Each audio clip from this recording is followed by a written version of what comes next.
This must be the strangest book ever written by a royal. Prince Harry's memoir, Spare, is part confession, part rant and part love letter. In places it feels like the longest angry drunk text ever sent. It's the view from inside what he calls a surreal fishbowl, and unending Truman Show. It's disarmingly frank and intimate, showing the sheer weirdness of his often isolated life.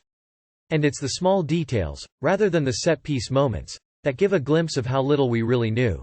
There are glimpses of him as a royal stoner, smoking a joint after dinner and worrying the smoke was going to blow over to his elderly neighbour the Duke of Kent. What other royal recollection would cover losing his virginity behind a pub, or go into such prolonged detail about a frost-bitten penis? This royal appendage gets more lines than many of his relatives. Maybe there should be a spoiler alert for the special cushion that's made. He was also keenly conscious of girls with throne syndrome, who would be visibly fitting herself with a crown the moment she shook my hand. Or there's the story about when he's in Buckingham Palace during the Golden Jubilee concert and listening to Brian May playing on the roof, and notices his grandmother Queen Elizabeth is wearing earplugs. His pre-Meghan life in London was ostensibly full of luxury, but it also feels as though he was undercover in his own life. Harry suffered from appalling panic attacks, awful for anyone, but debilitating for someone expected to speak and appear in public.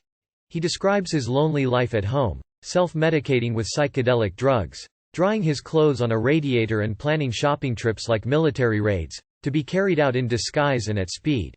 He doesn't have an Amazon account, but he hits TK Maxx for clothes, and carries out a weekly food shop in a supermarket, rehearsing exactly where to find his favorite salmon and yogurts.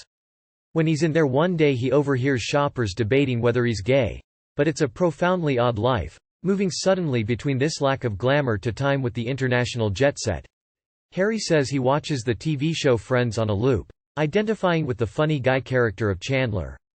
But then on a trip to the US he is at a party with Courtney Cox, the actress who plays Chandler's on-screen wife, Monica.